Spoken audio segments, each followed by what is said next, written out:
पतिव्रता धर्म में कितनी शक्ति है, कितनी सामर्थ्य है, सभी माताएं ध्यान दे करके सुने। आज छोटी छोटी बातों पर कि मेरा पति कमाता नहीं, धमाता नहीं, सुंदर नहीं, लंगड़ा है, लूला है, ऐसा है, वैसा है, काला है, गोरा है, छोटी छोटी बातों पर तलाक हो गए। बोले पहले तो हमें पता ही नहीं था, शादी से पहले जो भी कुछ प्राप्त होता है, चाहे पत्नी मिले, चाहे बच्चे मिले, चाहे पद मिले, चाहे प्रतिष्ठा मिले, चाहे कुछ भी मिले, माता पिता भी मिले, सब आपके कर्मों के अनुरूप ही आपको प्राप्त होता है। आपने जैसे कर्म किए हों वैसा ही फल आपको मिलेगा। वही आपके कर्म फल आपका पिता, पुत्र, बच्चे, संबंधी बन करके वही आते हैं। जीवन में कितनी धैर्यता रख करके पतिव्रता धर्म का पालन किया जा सकता है, सभी धाम सावधान होकर के सुने। एक देवी हुई, शास्त्री जिनका नाम गुणगान करते हैं, गाते हैं। एक देवी हुई जिनका नाम था सांडली। सांडली का जो पति है ये कभी भी अपनी पत्नी को प्रेम नहीं करता है, कभी अपनी पत्नी को आज तक इतने पत्नी माना ही नहीं।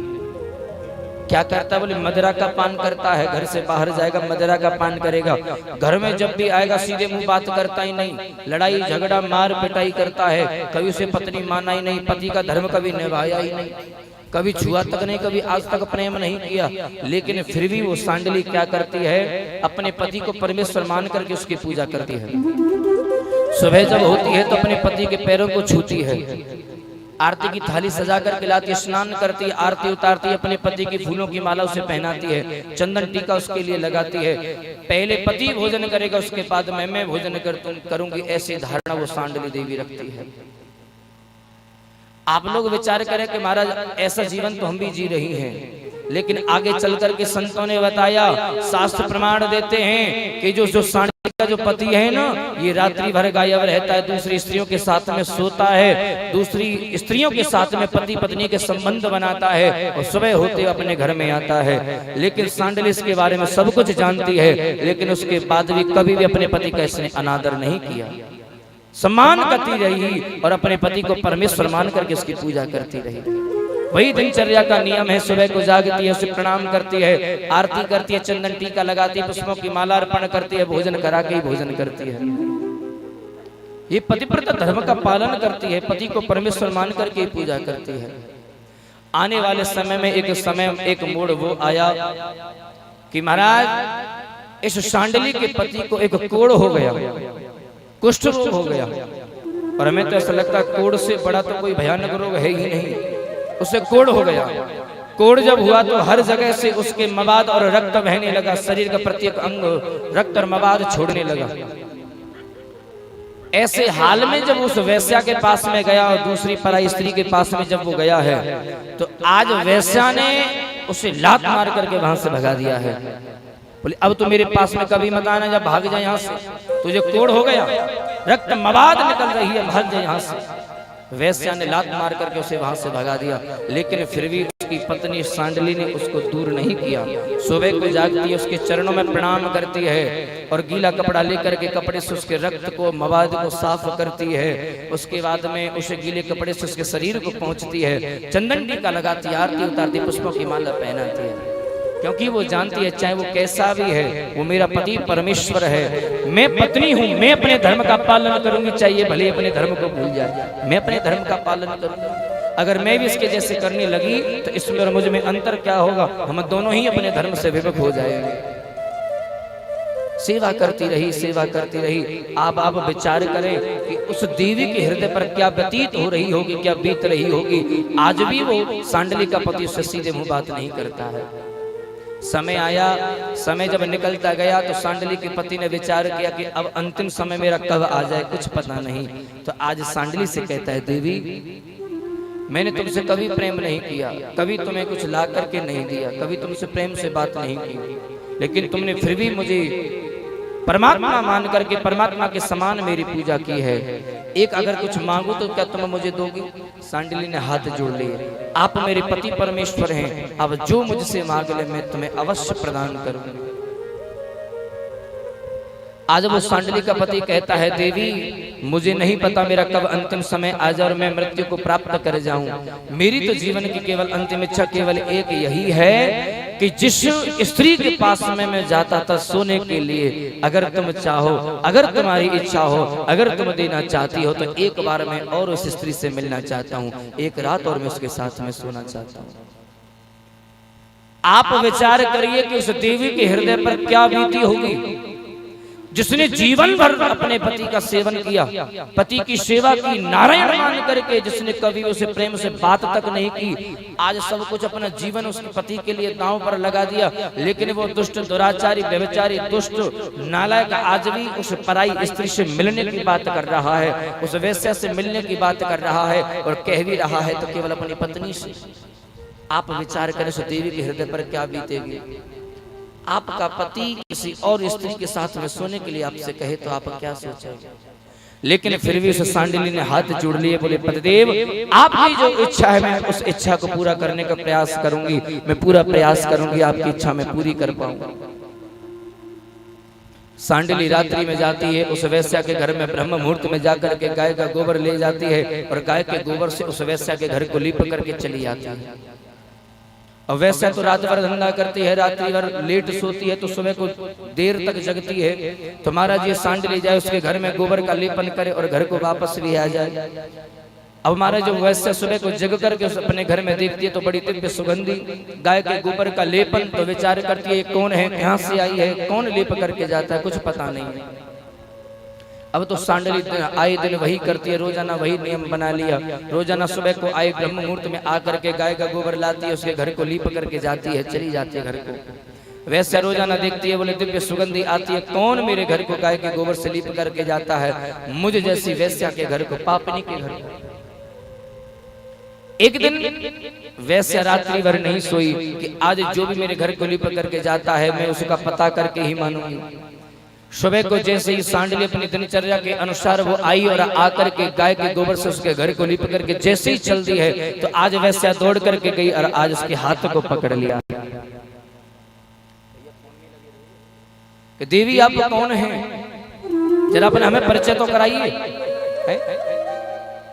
आप क्यों इस गाय के गोबर से मेरे घर को लीप करके जाती हो? तुम जानती हो ना मैं कौन हूँ, मैं एक वेश्या हूँ, मैं कोई सदाचारी नारी नहीं, मैं कोई भजन पूजा पाठ करने वाली नारी नहीं हूं, मैं तो एक वेश्या हूं, पाप करने वाली नारी हूं। लेकिन फिर भी तुम मेरे घर को गाय के गोबर से लीप करके जाती हो। देवी क्यों ऐसा क्यों करती हो कौन तुम, अपना परिचय तो कराओ।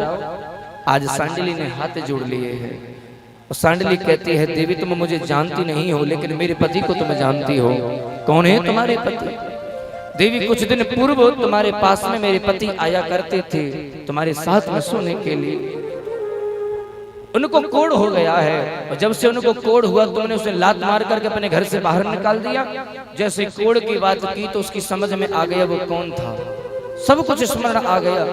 बोले हाँ देवी मैंने एक व्यक्ति को भगाया तो था। बोले देवी मैं उसी की पत्नी हूँ। बोले तुम यहाँ मेरे घर क्यों आई हो? बोले देवी मेरे पति को कोढ़ हो गया है और वो कहते हैं कि न जाने कब मेरा अंतिम समय आ जाए, कब मैं मर जाऊं, वो आपसे मिलना चाहते हैं।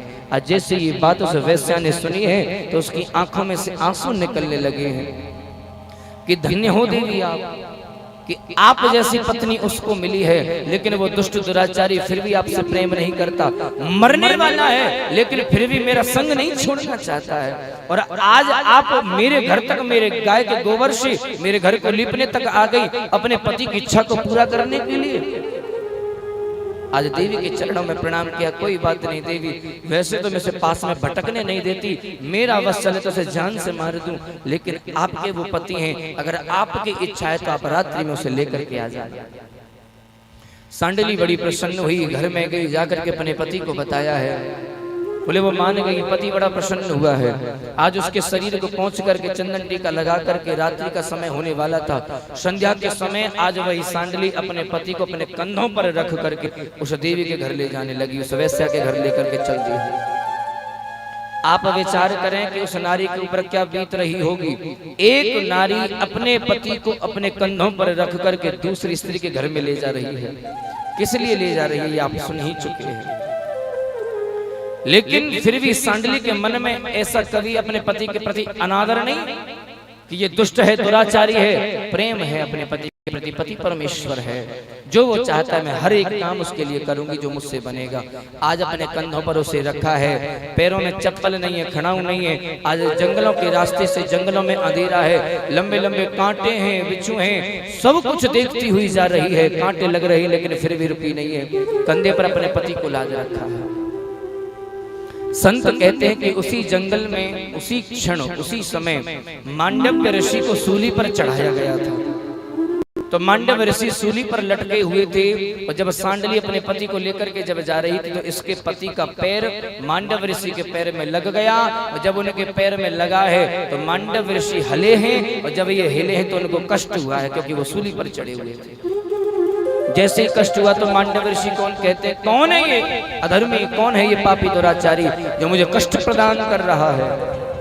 सांडली ने अपने पति को नीचे रखा है, हाथ जोड़ करके निवेदन किया, बोले भगवान मेरे पति के इस अपराध को क्षमा कर दें, गलती मुझसे हुई है, आप इनसे कुछ न कहें, जो भी कहना मुझसे कहें। मांडव ऋषि नहीं माने हैं और आज मांडव ऋषि ने श्राप दे दिया है कि जिस दुष्ट अधर्मी के कारण मुझे कष्ट की प्राप्ति हुई है ये कल का सूर्य नहीं देख पाएगा। जैसे ये बात सुनी तो आज सांडली ने बार बार निवेदन किया, बोले संत जन मुझसे अपराध हुआ है, मरने का श्राप देते हैं तो मुझे दे दीजिए, मेरे पति को क्यों दे रहे हैं। लेकिन मांडव ऋषि ने आज श्राप दे दिया कि तेरा पति सुबह का सूर्य नहीं देख पाएगा।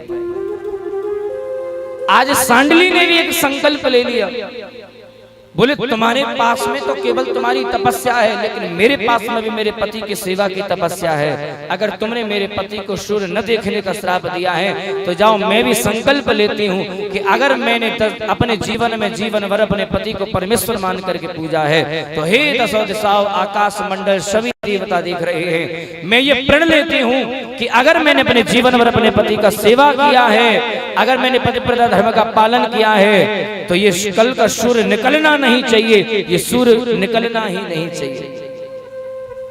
संत जन कहते हैं कि वो सांडली अपने पति को वेश्या के घर में ले गई और लेकर के भी अपने घर में आ गई। आप विश्वास करना, शास्त्र प्रमाण देते हैं, एक दिन हो गया, 2 दिन हो गए, 4 दिन हो गए, पूरे 10 दिन हो गए, लेकिन सूर्य का दर्शन किसी को नहीं हुआ, सूर्य निकला तक नहीं। चारों दिशाओं में आकाश मंडल त्रिलोकी में हाहाकार मच गया, सूर्य कहाँ गया, सूर्य कहाँ लुप्त हो गया, सूर्य को कौन खा गया, सूर्य कहाँ गया। सभी देवता जब सूर्य के पास में गए तो कहते, बोले महाराज मैं छिप गया हूँ। बोले क्यों? क्योंकि एक पतिव्रता नारी ने संकल्प लिया है, मैं निकला तो उसके पति की मृत्यु हो जाएगी और पति की मृत्यु हुई तो वो संकल्प लेकर के मुझे जला करके भस्म कर देगी, मुझे जलना नहीं है, मुझे मरना नहीं है। सभी देवताओं के सामने जब बहुत बड़ी विडंबना आई है तो सब के सब देवता माता अनुसुईया के पास में गए हैं। माता अनुसुईया से जब प्रार्थना की, हे देवी आप भी पतिव्रता नारी हैं, आप जाकर के उस सांडली को समझाइए। माता अनुसुईया सांडली के पास में गई हैं, सांडली को समझ आया, हे देवी अपने संकल्प को आप वापस ले लो। सांडली कहती है, अगर मैंने अपने संकल्प को वापस ले लिया देवी मेरे पति मर जाएंगे, मेरे पति को मृत्यु हो जाएगी।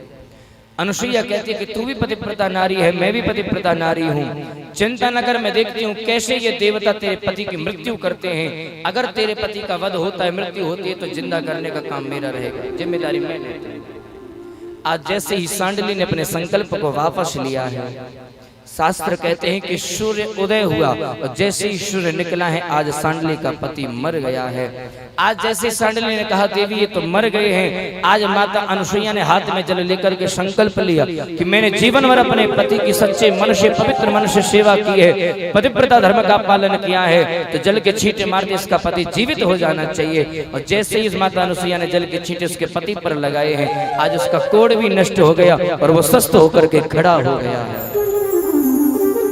शास्त्र कहते हैं ये पतिव्रता धर्म की सामर्थ्य, ये पतिव्रता नारी की शक्ति। अगर पतिव्रता नारी पति की सेवा करे, जीवन भर पति का अनादर न करे तो बड़े बड़े देवता भी सर झुकाने पर मजबूर हो जाए।